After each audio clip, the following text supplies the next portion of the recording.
What's up, humans of the earth? I'm Broski, and today I try to beat Nightmares in Mayro's Wii without pressing left. But luckily for us, to make our journey easier, there's infinite lives in Peach's Castle. Is what I would say if Peach's Castle wasn't a left press away. Anyways, onto 1-1, which took a few tries, but was pretty simple once I got back into the swing of things. And 1-2 has an invisible pit at the start that I completely forgot about. After that, though, I made it entirely through the original part of the level, and only took a death on the part that was a copy of 1-1. 1-3 is completely normal, except for the fact that everything's invisible, and that the normal and secret exits are swapped. So what I ended up doing here is when I got to the area where the secret exit was, I pulled out a picture from the original game of this part of the level, and after a few tries, it guided me to the normal exit. Now onto 1-Tower, which is just pretty much a door maze. And if you saw last week's video where I played through the mod for the first time, you might remember that I ended up cheesing this one out and skipping it, which means I had to look up Mayro's video, and then I figured it out. 1-4 is just some complex math equations, so if you have a calculator, you can get through it. Don't ask why this is part of a Mario mod. But once you get to the third section, putting in your answer gets quite a bit tougher. The way I ended up making this jump was by hitting the top of the pipe and then just trying to go as far right as possible and then wall jump off of here and hope I can land on the next pipe in a favorable position to where I can do that again. Anyways, as you can expect, I didn't end up doing that the second ever time I attempted it. But wait a second, I'm not actually dead. Am I actually gonna save this? It turns out I am.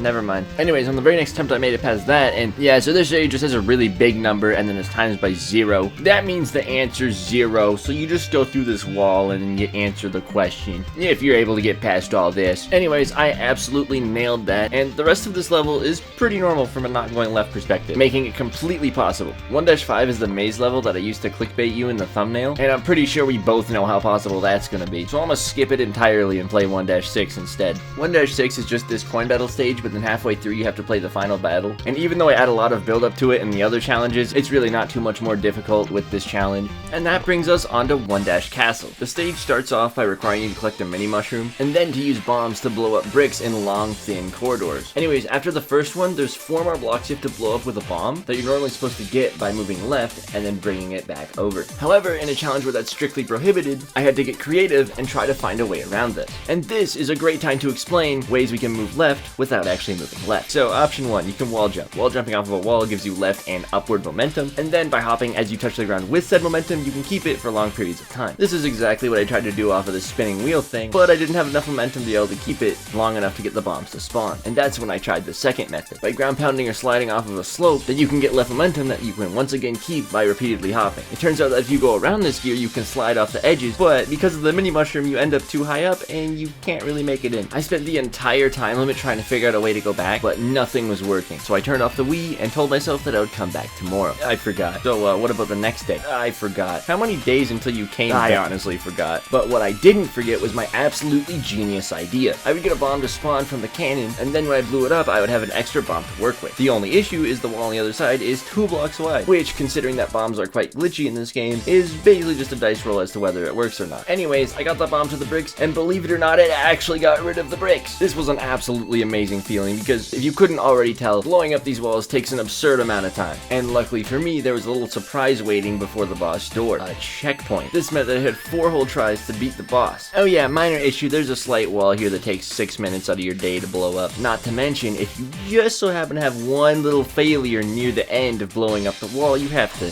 do it all again. Which, not that I have experience with this or anything, does not add to the stress of the boss fight whatsoever. I can assure you that this reaction had absolutely no genuine emotion and was only here for clickbait reasons. Yes, dude! Nah, just give this to me.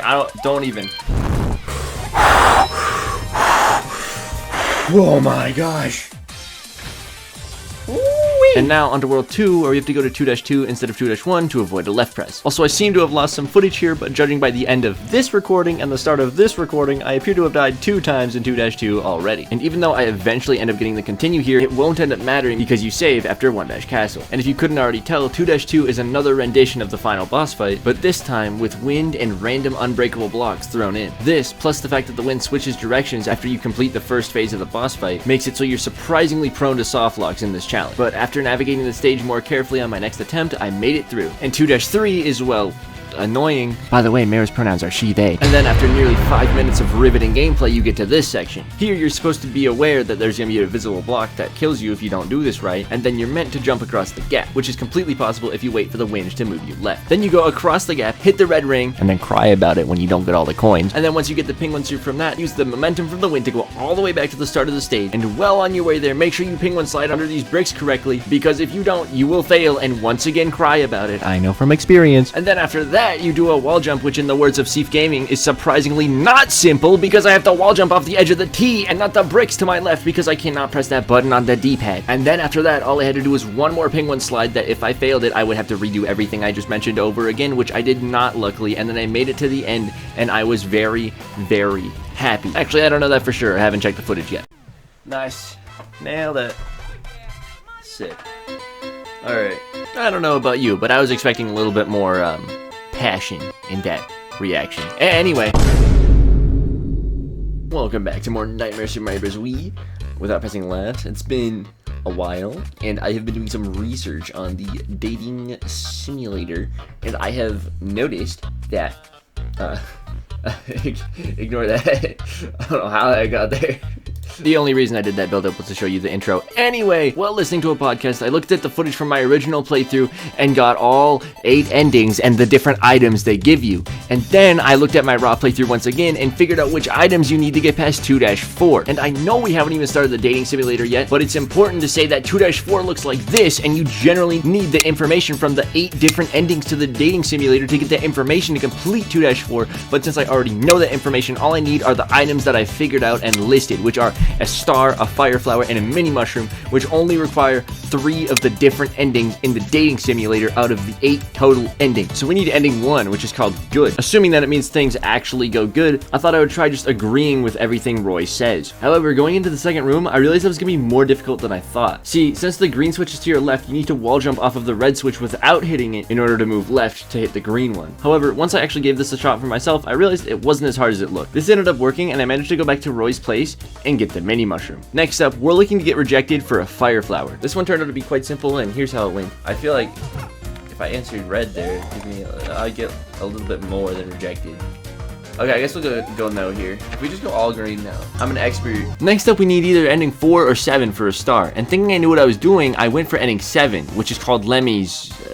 Things were going pretty good until I suspected Roy of cheating on me, and then I admitted I was seeing someone behind his back. This eventually resulted in me being trapped in a cage and Lemmy saving me. However, since I can't press left, I can't wall jump to get to the switch for Lemmy to fully save me, meaning I had to wait all 900 seconds to die without even witnessing Lemmy's ball. This is how my career is gonna end, isn't it? But ending 4 requires us to have a child with Roy. What the? Which I figured out how to do after looking at my original playthrough. However, after having a child, I ran into a massive problem.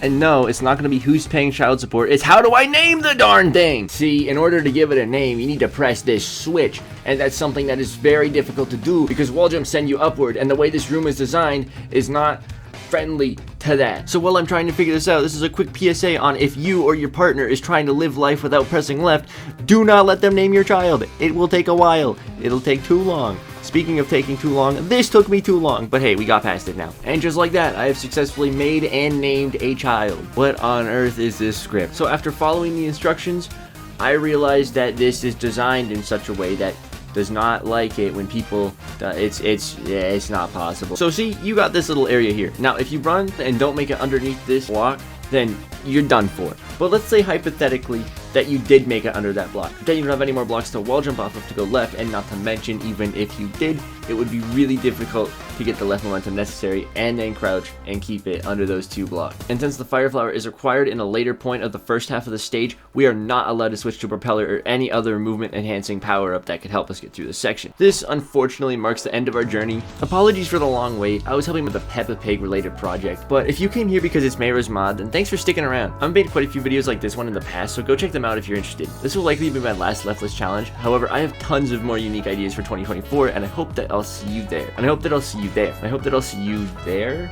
There? How do I say this? Thanks for watching. Sounds so scripted, bro. Oh my gosh.